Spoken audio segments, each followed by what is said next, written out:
Welcome to the Armchair GM podcast. It's probably time we had a little discussion about our prospects.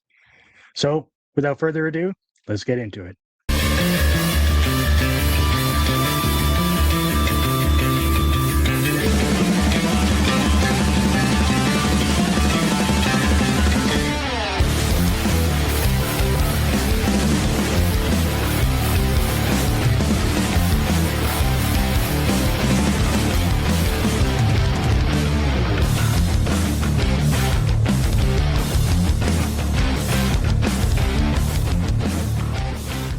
You are watching the Armchair GM podcast. Hello, everybody.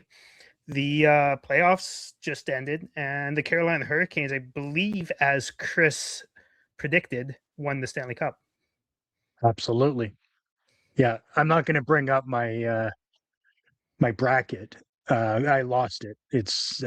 I must have deleted it, but it definitely had Vegas and Carolina in the final, and Carolina coming up on top. I mean, it had Carolina in the final. Yeah, well, I had Tampa and Minnesota, so Yeah. Yeah, I had Colorado winning. yeah. Wah, Oh, wah, did you have them wah. winning? I thought you had Carolina winning. No, I had actually. You know what? Maybe let me. If I actually did, I'm gonna probably lose my mind. I'm pretty sure I had. Colorado. Fair enough. Still, Uh, I didn't think yeah, the Hurricanes were going to get past the glass ceiling they had, which was the conference finals for the last few years. But I got to say, a lot of people said that that series was going to be boring hockey and awful, but it did really well in the U.S. for ratings.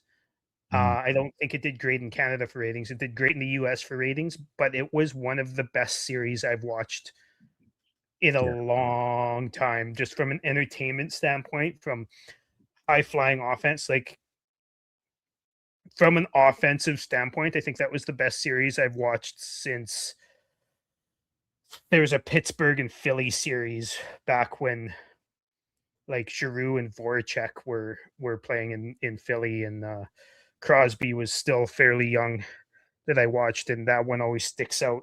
I was actually in Montreal at the time watching that, and that always sticks out as a really fun series I watched. I think that was like 2012 or 2011 or something like that. Yeah, it sounds right. That was that era was vastly superior to the Philly Pittsburgh series we saw this year. That is true. That is very true. But yeah, no, I had Anyways, Colorado up against you had Colorado. Carolina with Colorado winning. Fair enough. I And thought you had Carolina winning. Um. Anyways, yeah, I figured we should talk about some Flames prospects, young players slash prospects, depending on how you want to like define them. I kind of drew the line at, you know, played just over a full season. Like, for instance, Wolf, Coronado, not on the list. Doesn't mean I don't think they're, or neither of us think they're going to be good. I think we both think they're going to be good. But I think we're starting more around just over or just under a year played in the NHL, a full year. yeah, And I wanted to do kind of a top 10 list of players who are going to, in my opinion anyways, kind of uh really positively affect the Flames future for a long time. mhm. Just be really productive players, whether it be in whatever role that it is that they play long term for the Flames. It's uh, it's a little bit difficult to come up with 10 players that I honestly think will positively impact the Flames long term. Yeah. I, we do have a bunch of players that I think will be NHLers for sure, and fill good spots, and and we've got a shit ton of middle six, bottom six Yeah. forwards, and and I'm actually more excited about our defensive prospects personally. I think we have, you know, 3, maybe 4 players, prospects as it is right now that I think will be impact players moving forward. But I think forward wise, you know, there's a couple, right? There's, you know, I'll say maybe 3 players that I think will be good, you know, really good players moving forward. Obviously, we know who's going to top that list at the moment. At least, I mean, in my list, I know who's going to top that list at the moment, and I'm pretty sure you're going to have that same forward. Yeah. Just because of the surprising year that he had this past season, and you know, I yeah, I expect great things coming out of that kid. So no, I think it's going to be a good list or a fun list to talk about. Hmm. I think we're gonna do one now, and then I think we should do one right after the draft or a couple weeks after the draft when free agency starts or something like that, just so we can kind of see how we did in the draft and see how we think the system looks after the draft. Um, I wanted to Right? start by shouting out the goalie department. I didn't put any goalies on the list because I don't think any of them are going to be better than Wolf or surpass Wolf on the depth chart. And Wolf has played more than a full season. He's he's the starting goalie, and he's young and he's still developing, but he's the starting goalie for the Flames and will be for the foreseeable future, in my opinion. But I think the Flames goalie department, ever since they moved Jordan Sigalet from coach to scout, he has just been absolutely stellar. I think Kirill Zarubin maybe won't end up being like a starter for the Flames, but I have a strong feeling he's going to become a really strong asset for us one day, and become a starter for a different team. He's very, very, very good, but I don't think he's going to surpass Wolf. I think Owen Say is going to be a pretty good backup. I think Yegor Mhm. Yegorov has some pretty solid potential to be kind of a tandem goalie.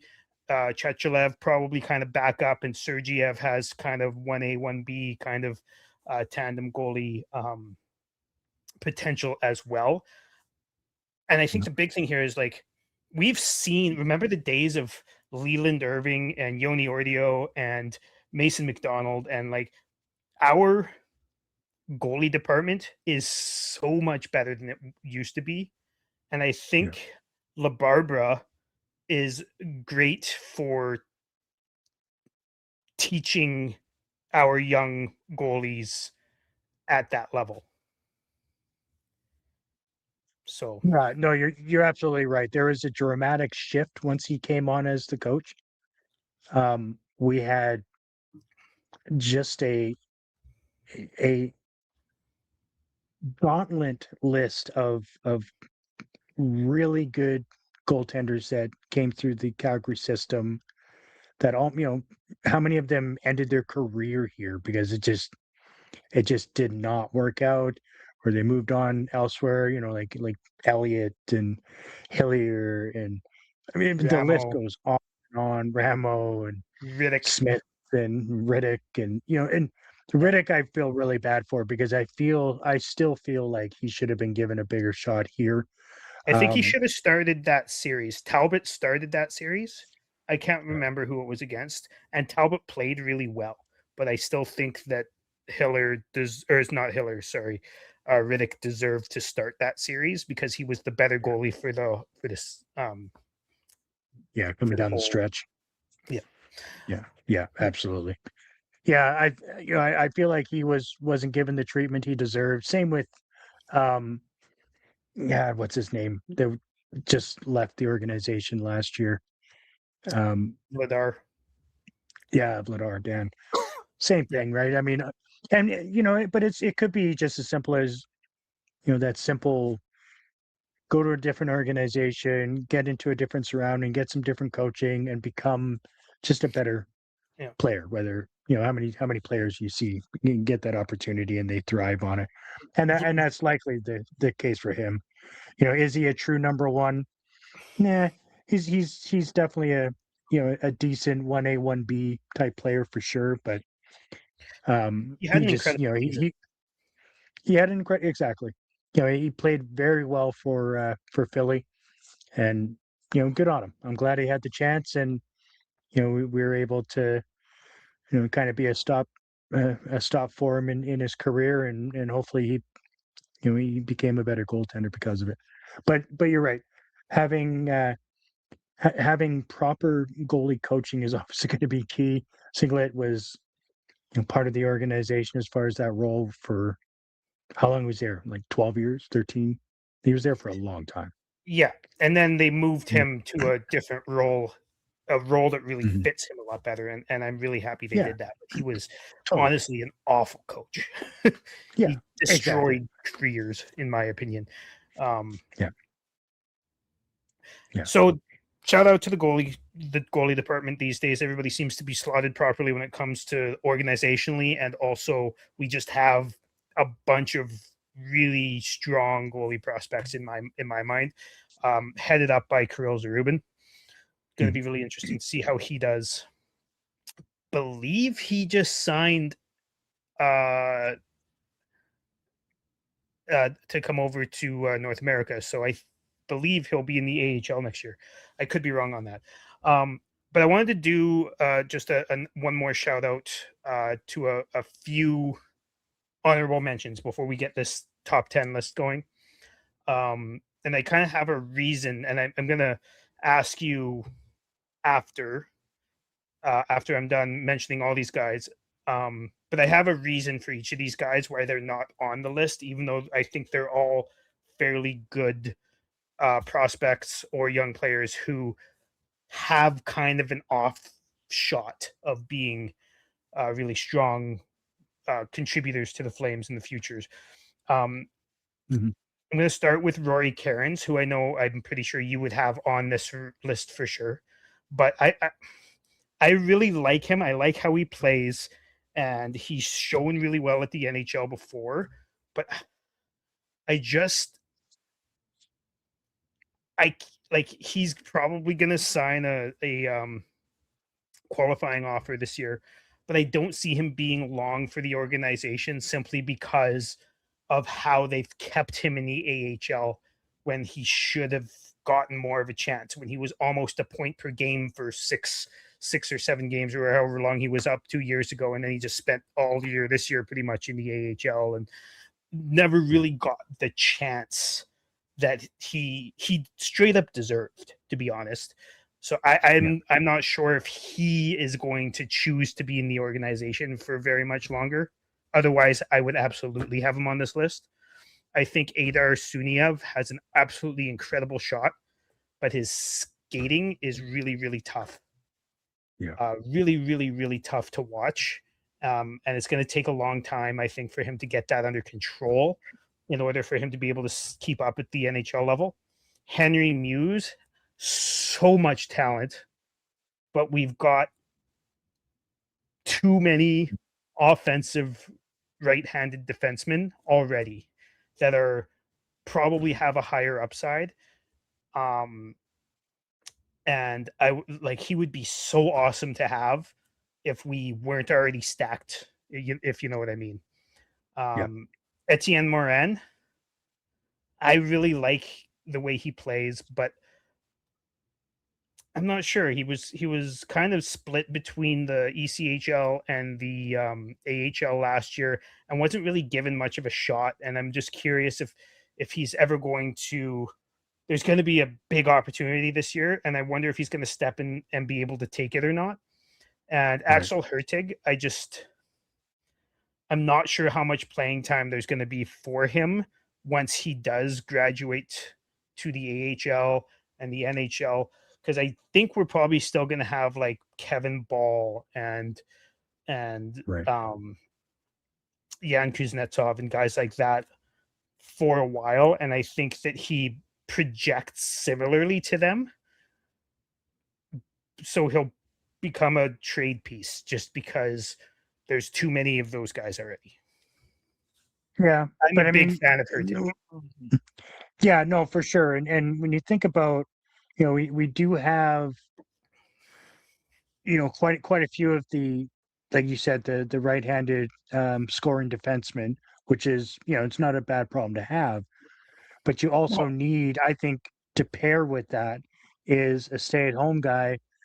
So, I mean, once you get your, like you said, your Kevin Ball and your Kuznetsov, do we need a third for that third pairing to kind of round that up? Maybe if he's given a chance, he can produce and show well. Because whether he's playing with one of our prospects that are projected to be that kind of dynamic offensive defenseman like a Brustevich or a Perek and guys like that. So, I mean, I think I don't think next year, but potentially in the next maybe 2-3 years, I think he'll start be given that chance. And I'm intrigued to kind of see what he's about, to be honest, because me, I love defensive defensemen. That's my preference. I think every team needs them. Clearly, obviously every team needs them, but I think I hold that to a higher standard than an offensive defensive defenseman the typically. best, So the I'm team that actually won the intrigued by Stanley him as Cup well. this year, their best defenseman is Jacob Slavin, and it's not even Right. fucking close. Yeah. Who is well known to be one of the top 3 defensive defensemen in the league, if not the top the defensive defenseman in the league. Anyways, keep going. Yeah. Yeah. For Herdig, I'm intrigued and excited to kind of see how he progresses into an NHLer if he's able to be given that chance. I think he's going to be good moving forward, but like I said, it's going to be a couple of years for him, I think. Yeah, me too. I think out of all the guys I mentioned there in the uh, honorable mentions section, the Hertig, Marin, Muse, Suniev, and Karens, I think Hertig has the most potential to find a spot on the team eventually in the next couple years, 2, 3, 4 years, whatever it may be. But I also am curious to see if that is because Kevin Ball moves on or whatever. I just Yeah. I'm not sure how happy a lot of guys would be knowing that they're going to be always behind these other two guys, I, especially young guys. I think if he comes up, I think I mean, obviously Kevin Ball, but Kuznetsov is going to be around for a while, hopefully, touch wood. Yeah. But I think if he's going to be given an opportunity, it's going to be, after the Oli Mata moves on and the White Cloud and Oh the yeah. Hall and guys like those. None of I those think guys that's have where more than a year left in the organization, in my opinion. it's true. Yeah. Absolutely. And so I Not because think we that don't like them. We like all of them, but because yeah, there's no long term fit. that's right. Yeah, it just doesn't fit the timeline, right? Yeah. Like I said, if we could find a way to keep White Cloud, mm, I don't really see the need for it. By the time we're actually relevant, he's going to be in the twilight years of his career. Is he going to be as effective? Time would only tell. Likely not. So I mean, it's unfortunate on the timing in which we were able to pick him up because it just didn't fit. But he was great last year and really proved his worth. I think he ends up maybe signing in Winnipeg and finishing out his career in the hometown, so to speak. Mm, Maybe at very, some very point this possible. year or next year. We'll see. I Imagine mean, having imagine having him and Tanev or something like that as your fuck. shutdown pair, or like one of each of those guys with a really high level offensive defenseman.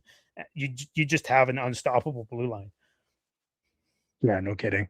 Yeah, a couple of guys like that in their mid 30s that end up playing 26 minutes a night because why not if they can. Yeah. Well, It let's would have get been into the nice to actual to list keep here. Tanev in the organization to teach these kids, eh? Don't you think? It would have been, especially considering how we, you know, out of all of the trades that Craig Conroy's done, I'd say the Tanev trade is the only one that's not turned out well. Mhm. Yeah. Um, that being said, if we had Tanev for the first half of last year, we would have won a lot more games. Right. So we Yeah. wouldn't have Good been, point. who knows? Maybe we would have been where Toronto was and won the lottery. Fucking nonsense. Anyways, I don't think it mattered where Toronto was. They were winning the lottery. Conspiracy theorist. No, I'm conspiracy kidding. theory. Yeah. All right, let's get into the actual list here. I'm going to start Okay. off with number 10, which is Tyson Gross for me. Mhm. Now, I don't think he's going to, be a really big top line or top six player, but those fourth line, third, fourth line centers are so pivotal for competitive teams. You know, Jordan Stahl, for instance, or um, there's just so many of them. Matt Stajan was always really good for the Flames, even though the team wasn't competitive at the time, and he was probably Mhm. overpaid for what he was. But like having those guys in the bottom of your lineup who can win faceoffs, play incredibly well defensively, and just take some minutes off of your top couple lines, really really important for competitive Yeah. teams. And I feel like Tyson Gross, even though he's only played 6 games, um, he you know he was the captain at St. Cloud State University, where he scored over a point a game last season, scored 25 points in 36 games the season before that. Um, Mm. I just kind of feel like he's going to be a really solid, steady player for us. And I feel like he's going to stick around for a long time because he seems like the type of guy who's probably going to understand his role and be okay with that role. Right. Yeah. Yeah. I can see that. And just because I don't see him being much more than a bottom six guy, I kept him off my list. But I do understand what you're saying. They are very key people. Obviously, you're not actually comparing him to a Stahl brother. Um, No, but, no, I'm just saying but yeah, yeah. yeah. Just want to Yeah. make sure that people, if they're watching, don't go be like, "There's No, no I'm just fucking way saying that Gross same is." spot in the lineup, having a really good, Yeah, third yeah, third line center. Yeah, because that's what yeah, Stahl yeah, was. He won the Conn Smythe being a third line center, but still. yeah, yeah, yeah. Yeah, no, for sure. But yeah, so like I said, because that the line in which I feel like he's going to play on, I kept him off my list. But I totally understand what you're saying there. I mean, even just third line workhorses like a Coleman, right? Like these guys are key elements to competitive and Stanley Cup winning teams. You don't get over that hump without players like that. So I do understand what you mean. Absolutely. Um, moving on to number 9. This is a guy who I left off my list last year and for most of this year, but Mhm. Andrew Basha has come from the depths of um, making the AHL last year and then being demoted to the Western League, and centering the Ruck brothers for much of the Western League season, and absolutely rejuvenating his career. I think it's absolutely awesome that they sent him down and that he didn't sulk about it, and he actually came out looking way better, in my opinion, than he looked when we drafted him. So Right. and he was playing center for much of that time. So that's an interesting little tidbit as well for him. That being said, we do have a whole, like you said earlier, we have a whole bunch of middle six guys, like middle six potential guys, and I think he's just going to be in the glut there, kind of, Yeah. in the next few years. But I do think that he really improved his stock a lot this year, and I think that he could be a really solid, like, middle six winger for us, or middle six center maybe, if he continues that way for quite a while. and I'd be interested to see how that goes. So essentially, what you're doing right now is you're projecting that we're definitely drafting the Ruck brothers, Absolutely not. and Bash is going to center them on the third line next season. Next season, and then for 15 years straight. Sweet, fucking A. Nobody's ever going to Write get it, hurt. It's going to be write 82 it down, games or everybody. 84 games a You, season, all the whole playoffs. I'm kidding. No, you no, heard no. it here I'm first. not projecting that. Not at all. Come on. I'm just I'm like, just saying I mean, that's I where love this he's playing. plan. Like, That's who did he's you playing. imagine the moving pieces Craig's going to have to do to pull off actually drafting both of the brothers just to be on either side of Basha? It's a bold move, but I think he can pull it off.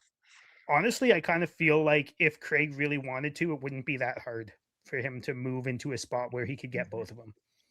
I think so too. Yeah, because moving up in that area where they're going to be drafted, the 25 to 35 area is not really nearly as difficult as moving up in the top 5 or top 10, and Yeah. actually quite doable, honestly, with all the draft capital the Flames have over the next couple of years. We'll give you 27 second round picks. Well, we have it, so Right? Capital. Draft capital. what do you think of Basha? I think I think he's going to have a tough time making the Flames for a few seasons. Mhm. I think if he's able to, which I think he will next season. I think he'll play in the A for the entire season. Um, I think if he can stay there steady and look promising, then I think he has a chance to, to be a middle six um, guy. We don't really have that many center prospects per se that I would project to be guaranteed. So, I mean, if he can work on his game and just show well, then he stands just as much of a chance as anybody else. Exactly. But it's going to be up to him, right? Absolutely. So I'm going to move on to another guy who I think is going to be a kind of a third liner for most of his career, and already looked very, very, very good on the third line um, at the beginning of last season before Backlund decided to go knee on knee with him and fucking destroy him. But What a which is dick move, too. what a dick, right? Like obviously he So meant to do that. like your line mate. Fuck's sake, Yeah. backs. But and I want to get your opinion on this. First of all, talking about Sam Honzek, obviously, great defensive presence, fit in really well with Backlund, honestly, except for that one shift. um, but I want to get your opinion on this. So I heard, I believe it was on the radio a couple weeks ago, somebody brought a comp for him, and I want, because you've seen a lot of both Honzek now, and you've seen a lot of this guy, Michael Frolik. Really? Yeah, bigger body, defensive player, defensive forward, chipping a little bit Yeah. offensively, but more of a defensive forward, but actually pretty good at that role. Penalty killer, all that type of stuff. I would have never have put the two together myself, but I don't mind it. Yeah. I thought that was a great comp. Yeah. Yeah, that's interesting. Yeah. I really, really, really wanted and was hoping Honzek was going to turn into a power forward, but it's just not. He Doesn't can't seem even like take it's in the back cards, right? Yeah. Yeah, if you can't even protect your knees, I mean, you can't drive the net. Um, He still might be. Who knows? I might be undercutting his future value here. I just, given, I also think he's the, eighth most, likely guy to have a lot of positive impact for the Flames over the next few years or yeah. long term, right? Like, Well, So look at his injuries, right? I mean, he's had a really tough start to his NHL career or his professional career. absolutely. He's it's really unfortunate. I mean, especially given, he what year was that? 24 or 23 that we drafted him. I'd He have to was look that up. 23. I think it was 23 because Yeah, 24 would have been Gradine and Perek. yeah. I've got no concept of time anymore. But yeah, Yeah, I think it is 23. I really wanted him to materialize into a top six, but he very well could. we'll see. Yeah, we'll see, right? So I wanted to move on to number 7 here. Um, Yan Kuznetsov, who I thought had an absolutely awesome year, just really, really under the radar because of his style of play. He's a very defense first kind of guy. Had a couple Mhm. of super neat looking rushes this year, scored a couple of pretty cool looking goals, um, but mostly a defensive presence. And as a rookie, he was playing with Uyghur for most of the year until Uyghur got traded. He was Yeah. loaded up with minutes, right? And he looked really good. And I think he contributed to a lot of wins for the Flames this year in comparison to how many wins the Flames actually got. I Yeah. thought he played extremely well for us. And the reason he's higher than the rest of the guys on the list is because I kind of value a top 4 defenseman. I think he's probably going to be a, you know, second pair type of guy, second pair PK1 type of guy for most of his Mhm. career. And I kind of value that a little bit more than the bottom 6 guys who are a little bit I mean, I value those guys too, but I just mean impact wise, I think um Kuznetsov is going to have a lot of impact for the Flames, and I think he's becoming a fan favorite, to be honest. I think he is too, and I will push back on that a little bit as far as like impact goes. And the reason why I would have him higher on the list as far as impact goes, it's defensemen that quietly go about their business and keep keep the puck out of your own net don't get enough credit in my opinion. And Agreed. I think he will be a key part to that. He's gonna, he'll make a career, at least my projection is he'll make a career out of allowing guys like Perek or Brustevich or guys like that to rush up and join the play and be in the offensive zone longer than they should be because he's going to be the guy that gets back and is going to cover that spot. So I feel yes, obviously Perek and Brustevich are going to get the Accolade. nod as far as the accolades as far as the fans are concerned. I get it, but they won't be able to do that without a Yan Kuznetsov, backing them up and giving them that opportunity to do that. Yeah, He's to a lesser extent, maybe he's the Chris Tanev to early career Quinn Hughes. that's right. Yeah, He's yeah, exactly. he's the Chris Tanev to the, for some reason, Oliver Shillington for way too long. Way too long. Way too long. Who also just wasn't. Yeah. Anyways, I don't even want to Very talk good. about it anymore. Yeah. But yeah, no, you need those two pieces to complement each other, right? Because you can't have one without the other. You can't have two defensive defensemen playing together. I mean, you can, but it's a I mean, waste. You you got to could break have a those tunnel guys of up, doom right? if you wanted. I'd be You okay know, with that. I wouldn't hate it. yeah. I mean, you could have a Reggie and a Warner. I mean, I would watch that all day long, That would right? be fun. I would fucking love that. Bring it back. Yeah. Bring that Saskatchewan steamroller back into Calgary. God damn it. Absolutely. I don't know. I think Warner's kids are going to be entering draft age coming up here soon, so that'll Yeah, be interesting to see. I hope they. So I would like that, right? Because as you know, I live a few blocks away from him, and I'd love to Yeah, talk to him about the experience of watching his kids potentially being drafted. He would be a good conversation for that. absolutely. Get them on. So, Um, he's got other obligations with some other show, yeah, I know.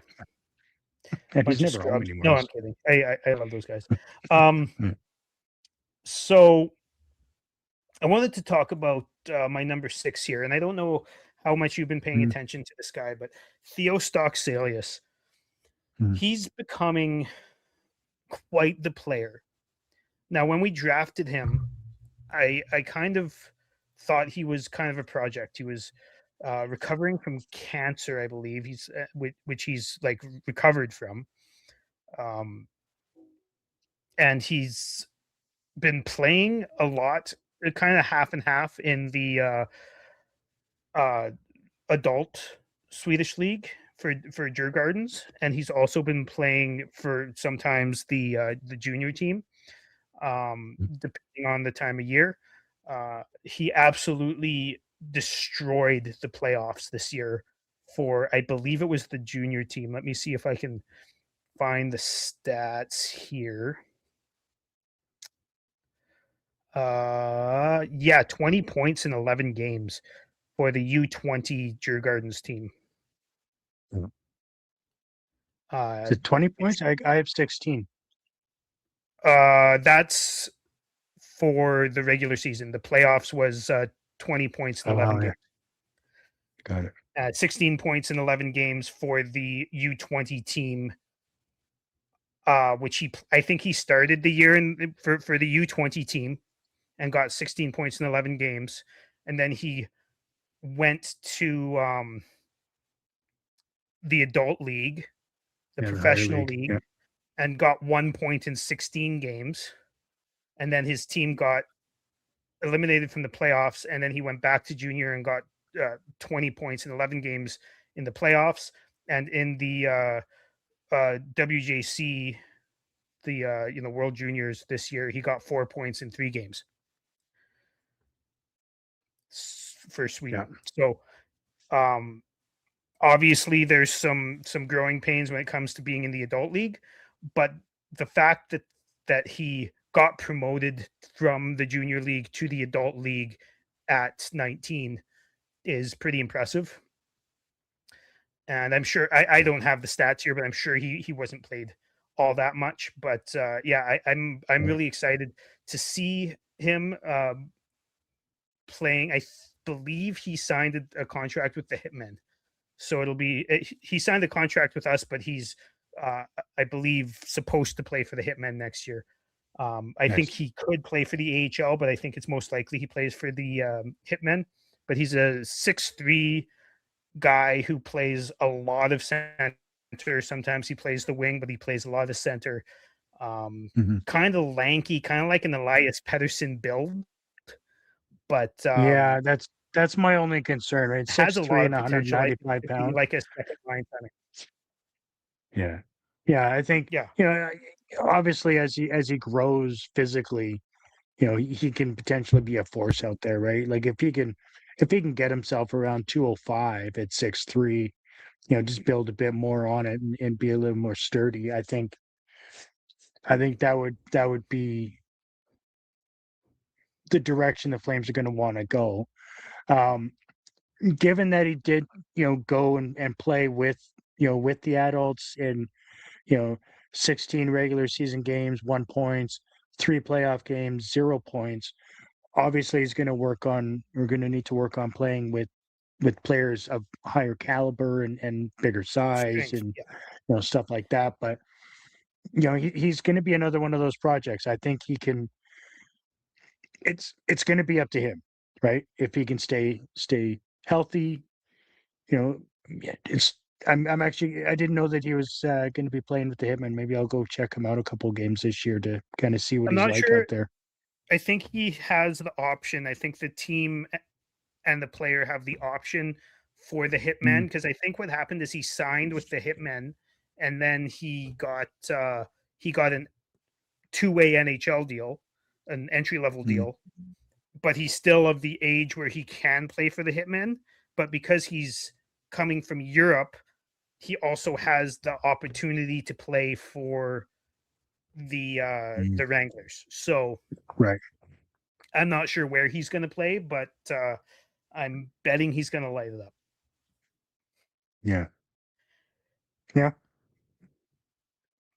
Just looking at his see if they list anything about that in cap wages, see where they're gonna project him there. Well, he's signed by the Flames, but he's also um eligible for the Hitman, I believe. So Yeah. Yeah. I think it Yeah. all depends on how many of the Clark Bishops and stuff like that walk away from the Wranglers, Yeah. and because they're going to have to make room for the Bashes and those guys, right? So see what happens. Yeah. Yeah, exactly. I mean, we'll check in on Theo, end of next year, middle of the year after, and see what he's looking like, right? I think given some North American ice and some time in our system will will be beneficial to him, and it'll obviously help us make a better decision on whether he's going to be a middle six guy for a while moving forward with the organization. Yeah. So my next guy here, number 5, is Cole Reshny. Oh Started yeah. off kind of slow in college this year, but really sped up near the end of the year. From what I gather, I didn't watch a whole bunch of games, but from what I gather from some people I know who watch some college games, is he really stepped up his playmaking um, in the later season, and I believe in the playoffs, played pretty well. Um, Climbed up the lineup a little bit in college as an 18-year-old, which is great. Mhm. Um, I think he's staying in college next year. I'm not positive, but I believe he's staying in Yeah, one college more. next year. But he's a guy who I kind of see as a ceiling and floor second liner. And I think that Yeah. second liner PP1 type of guy who's got all the creative tools to be on a power play, but Yeah. might not be that first line center you need. So I think that he's going to be a really good player for us for a long time. One of those like 60, 65, 70 point type of guys for most of his career, given, you know, 2 or 3 more years before he's in the NHL and used to it. Yeah, I think he's one of those players that was going to be projected middle, bottom to middle six for sure. And then after his showing in the World Junior, I think his stock increased greatly. I think he looked fantastic in that tournament. Mm-hmm. Um, and once we can get him out of the college system and playing for the A, no, I'm actually pretty excited for him to join the AHL/NHL. I didn't really know that much about his playing style per se because I don't watch a ton of college hockey. But watching him in junior, yeah, I became excited, and I really became a Rushne fan during that stretch. That was a lot of fun to watch him. I'm excited for it. Yeah, man, he's going to be again like a good second liner for us for a long time. I really believe that, and Mhm. um, just so the listeners know, like when I say somebody's going to be a second liner or a third liner, there is no problem with that. Like that, you need Yeah. first liners. Obviously, the Flames have none right now, but you need those other supplementary guys, and you need guys who can hop up to the first line when somebody gets hurt and stuff like that, which is something Reshny could probably do later in his career. I'm not trying to crap on any of these guys for becoming a second liner one day. That's fucking amazing. Uh, Yeah. um, Yeah, you just have to be realistic with slotting a player into a position, right? That's one of the issues. How many years have we been talking about not having a first line center? Like that was the biggest issue with Jerome. and we never truly addressed it. Well, I believe the last time we had a first line, like an actual legitimate first line center, we traded him for Jerome Right. And then right complained that around the we didn't time I have a was first line born. center. Yeah. Yeah. Good old Joey, right? I mean, Joe Nieuwendyk. Yeah. yeah. I mean, Um, obviously Monahan was close, but he not had some great true. He was a again, brilliant second second line line center. center, first power play. That's how Monahan Yeah, should have been, in my yeah, opinion. And I yeah. loved Monahan. I really did. Lindholm again, second line center, right? Like The we just go 1 year through with years of Lindholm was the closest thing we've had to a first line center since like in my yeah. lifetime, pretty much. I mean, that was probably the most exciting hockey I'd ever watched, as far as watching a first line for the Calgary Flames, watching Kachuk and Gaudreau behind the net, and then just in streaks Lindholm for the quick pass out front and in the net like that. I don't know how many times he scored goals on that, like 12 to 15 times just on that play alone through the season. It was just, yeah, that was some fun times for that season, right? Okay. 3 career seasons in one line. Not bad. Not bad at all. Like actually so good. Yeah. Yeah. Anyways, let's move on to my next guy, which I believe is I don't know what number we're at here. Yeah, 4. Ethan Yeah. Wittenbach. Yeah. This kid, I think, has actual first line potential. I don't think it's like not far from a guarantee that he becomes a first liner, but I Mhm. do believe that his that he has first line potential. Really came out of nowhere. What was he, like a 5th round pick for us last year, and kind of Yeah. came out of nowhere, and I believe led the NCAA in scoring this year. I believe I have to look that up. I'm trying to. This website is pretty crap at Yeah. navigations, but Quinnipiac University, the ECAC, yeah, 59 points in 40 games. pretty damn good, especially Yep. for a rookie playing a rookie 18-year-old playing against men. Yeah. Very, very, very, very impressive. That's like actual Johnny Gaudreau numbers.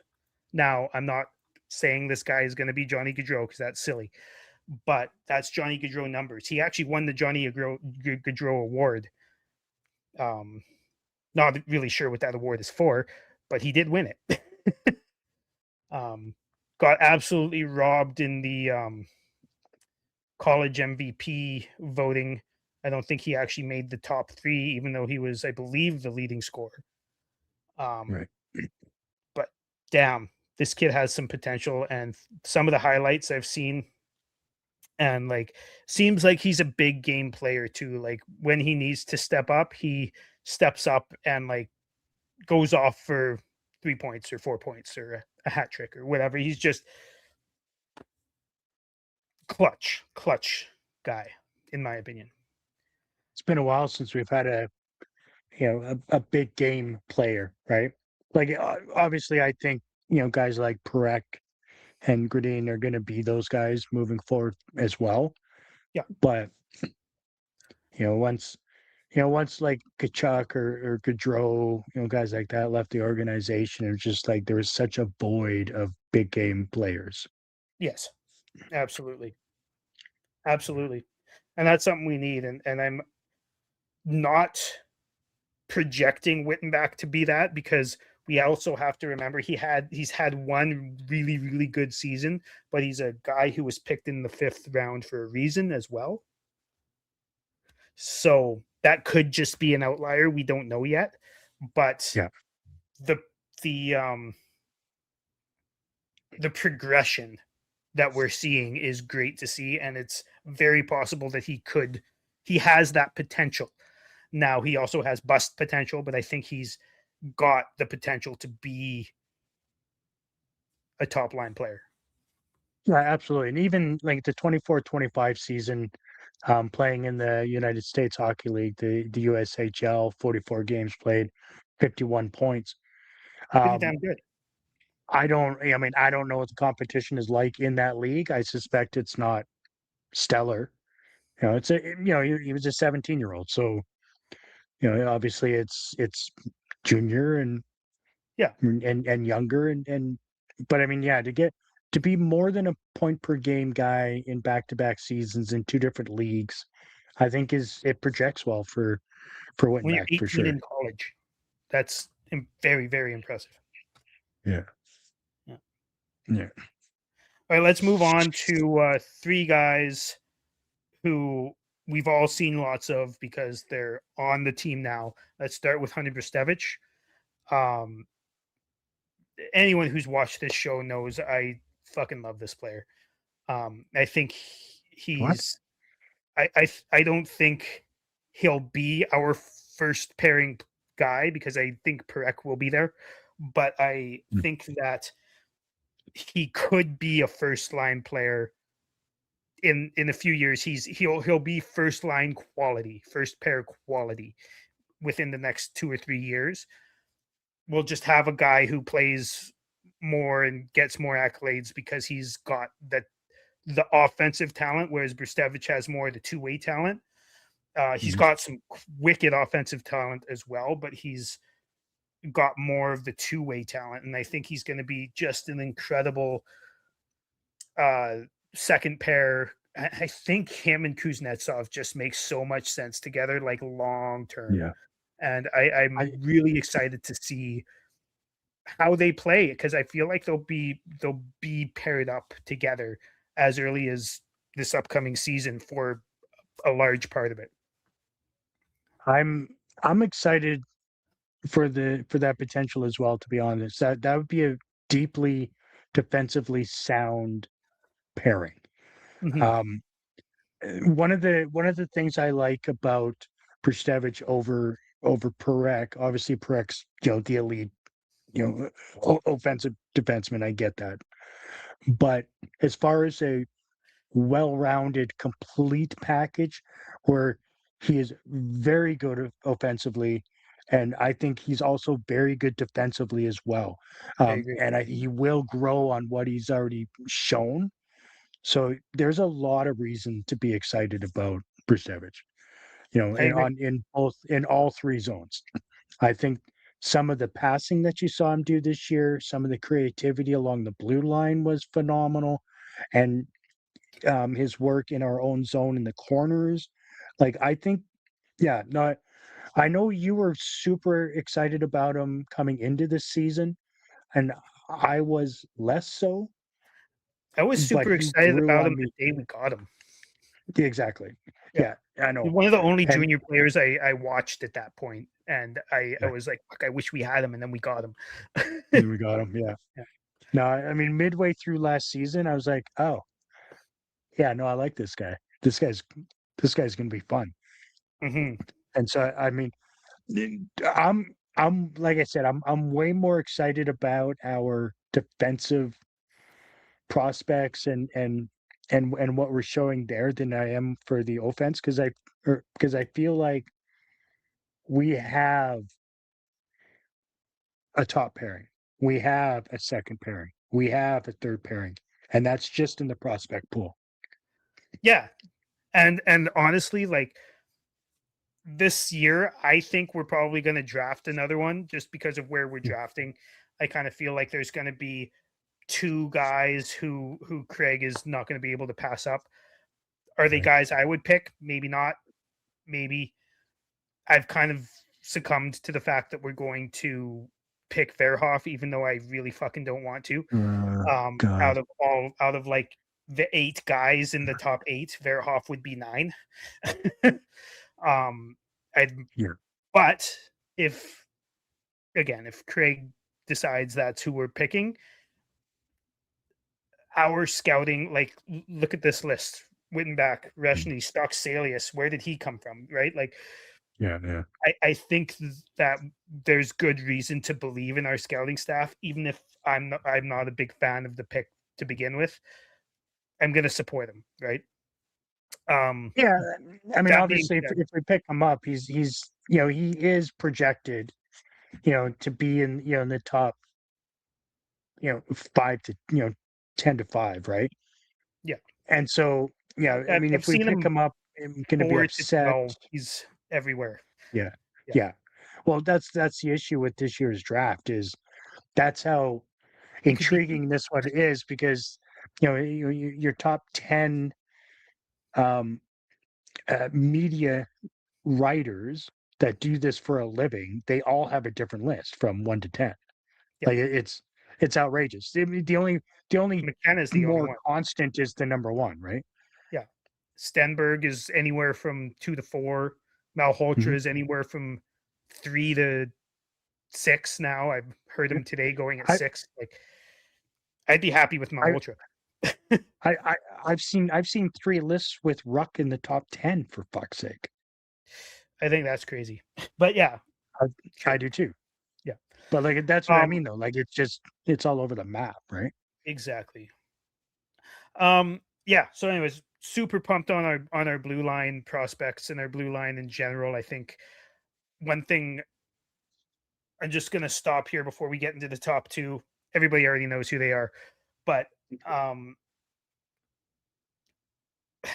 I'm really excited for having Dustin Wolf and having a blue line almost set. There's going to be some turnover. There always is in the next few years, but kind of a blue line set of this is how the core of the blue line is going to look, developing along with our starting goaltender. I'm really Right. excited to see because that's how a team eventually gets really good and really structured is by being together for that long, especially on the blue line and in net. If those two sections develop together, that's a really good start to a rebuild. Yeah, absolutely. I mean, obviously there's a different relationship between defender and goaltender, right?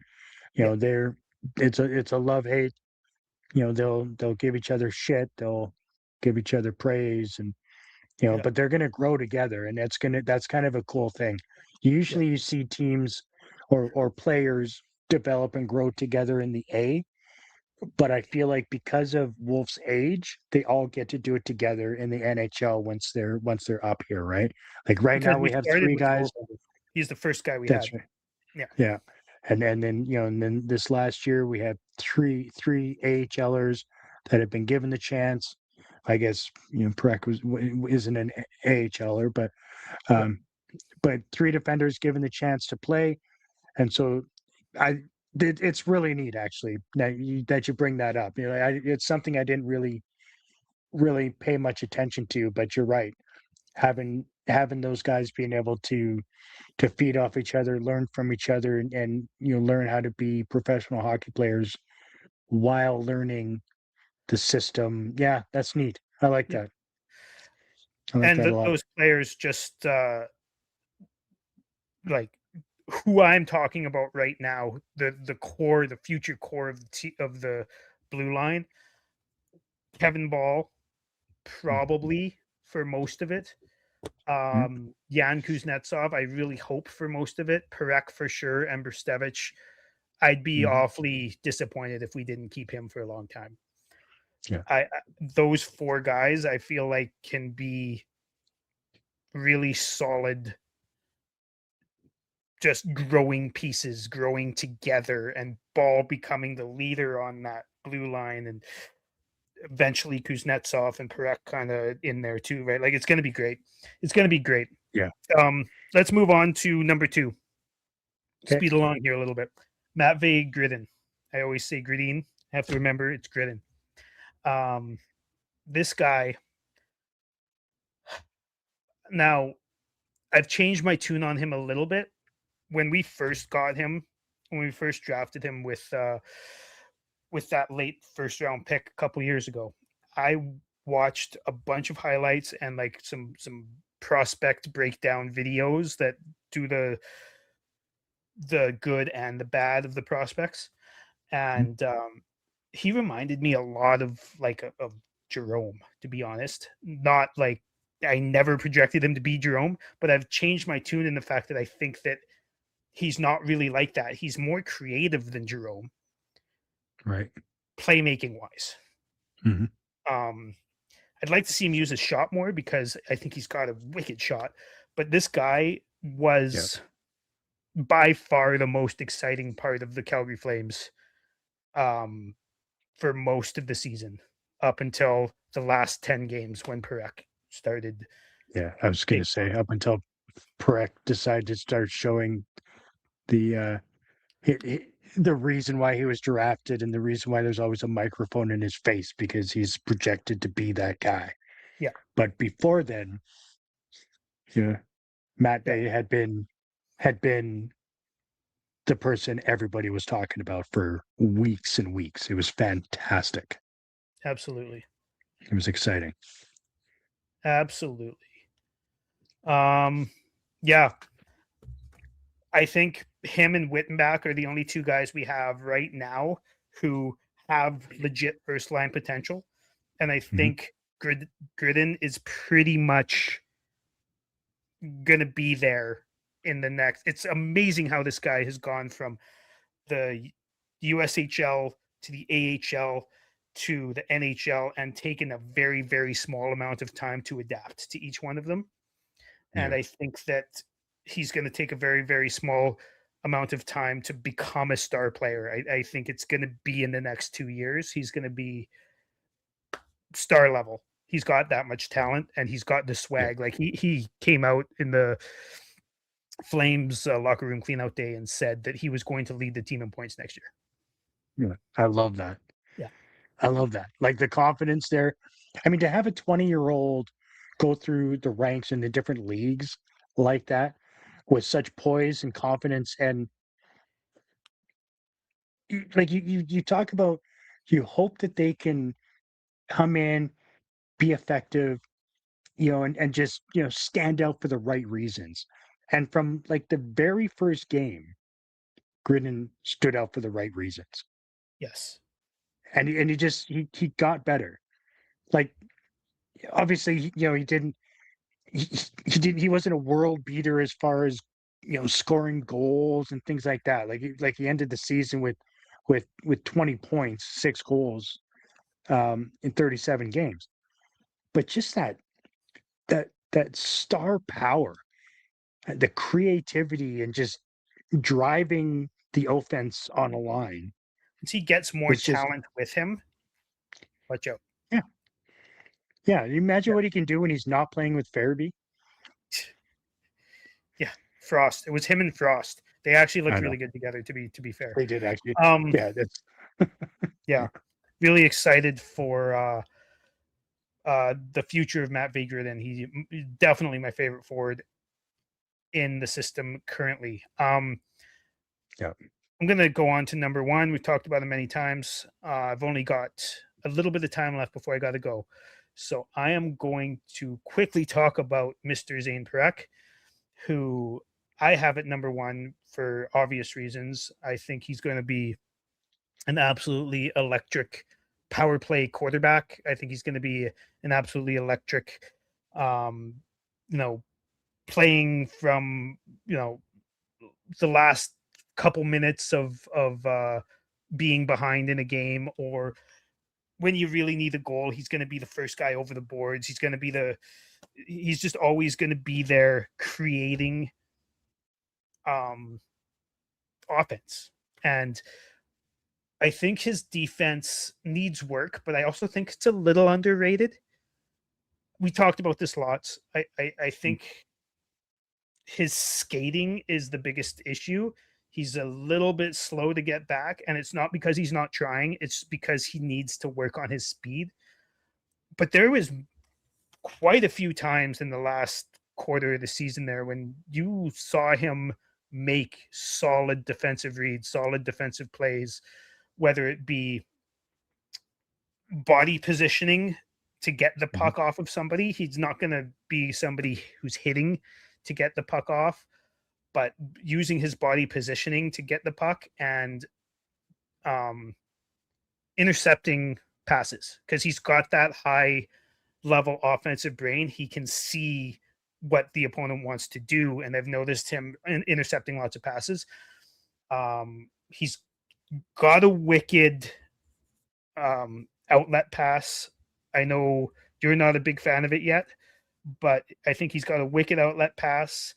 And any player in the history of the game, pretty much, including Cale Makar, who has that kind of outlet pass, makes the odd pizza and serves it up. And it's just something we're going to have to live with. But I don't think he does it as much as is as much as it's talked about. I think it's just so obvious when it happens and it gets talked about. He doesn't do it all the time, but when he does it, it's obvious. Yeah, I feel like when he has done it, um, in the first half of last season, it was more egregious. Obviously, when he's able to combat that with elite offensive play, like he was doing in the last like 2 weeks of the season, Yes. um, you're willing to let that slide a lot more. Um, same with the fact that he seems almost unable to hold the line, which I'm sure he will get through and and become better at it. Um, there's no question that he's going to be an elite defender, offensive defenseman for the Calgary Flames for a long time. Yeah. Like he's going to be an all-star. He's there's yeah the ceiling is high for the kid. He will work on his defensive game, whether he likes it or not. I don't think he has the choice. Um, Huska I think will it's make mostly sure that he does. Yeah, I think, but yeah, without question, there's a reason why he's number one on your list. I get it. He is that good, or he will be that good, and absolutely. he has shown flashes of it, and then he actually showed consecutively a few games of it, which was nice to end the season. And that last game that we played this season was That goal. obviously his best game of the year. Um, that that last goal where he broke two sets of ankles was pretty fucking disgusting. He broke the same guy's ankles twice and then broke another guy's ankles. Yeah, he's got some talent Yeah, and some smarts on him. yeah, It's just a matter yeah, of quicker skating, and yeah.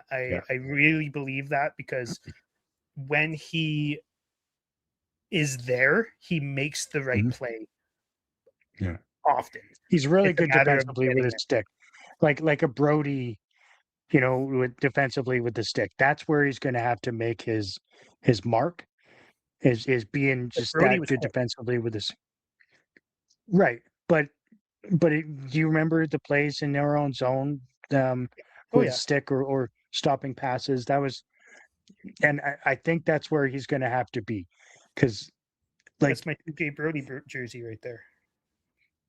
oh, it is too. Yeah, I know you're a fan. Yeah, I know we're on a very short list of people that are fans of TJ Brody, but that's okay. I'm yeah. still there. He's that guy always suffered from lack of confidence. Like if he Mm. made a bad play, he would He would make hate three his more. life for like 4 games, Yeah. and then Yeah. he'd have a good game, and then he'd be confident for a while, and then he'd make a bad play, and then he'd have 4 bad games. It's just, yeah, You he know what couldn't would get out of his probably own help head. his game? You know what would have helped his game? Going to the Toronto system and being in front of their media and fan base. That did not help at all. Oh, I can't imagine. Fuck. He already suffered from lack of confidence. Let's put him in front of the most rabid media outlet and establishment in the league. Good job. All right, well, that's all I got for today. I'm interested to hear what everybody else has to say. Who your top 10 Flames young prospects are in the comment section below. Let us know. Just before we go, Chris, who would be your number one? I'm curious. As far as prospects, Just as far as that list that we just did, who would be your number one? Because that was my list, and we just discussed it. But I think if I did a list of in the system prospects, Perek would be the number one. If I did the list of excitement, I would say Grudin is number one. fair enough. All right. Because we already knew what Perek was going to be, right? We've been Oh, I we've see been what you mean. we've been told this for like 3-4 years of how good he is, right? So, but no, I do agree with most of your list. I would have made it, maybe swapping a couple around, but it's pretty. Bang on. They're pretty spot on, really. Yeah. I know you said you would have had Cairns in instead of Gross, and the only reason I didn't Yeah. do that because I like Cairns, I just don't think he's going to have the patience to stay with Calgary for long. Yeah. Yeah. We especially need with to the get young him forwards into going. games this year. I think like what do we have for centers right now? We got Backlund, we have Frost, Gross, Gross, yeah, Morton, Cairns. Yeah, we just need to get Cairns in there in the top three or bottom and stop three. playing Pospisil at center, or just stop playing Pospisil. Sure. All right. Yeah, at the very least, no more center for him. Make sure you like and subscribe.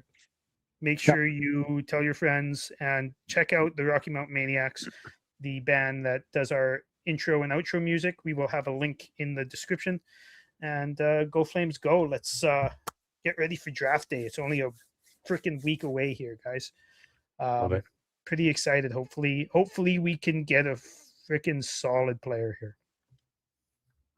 Yeah, exciting times, right? This is what the rebuild's all about. It's these picks that are going to happen next Friday and Saturday that are potentially going to mold this franchise into that cup contender. Until we meet again, everybody. Thanks for tuning in. Go Flames.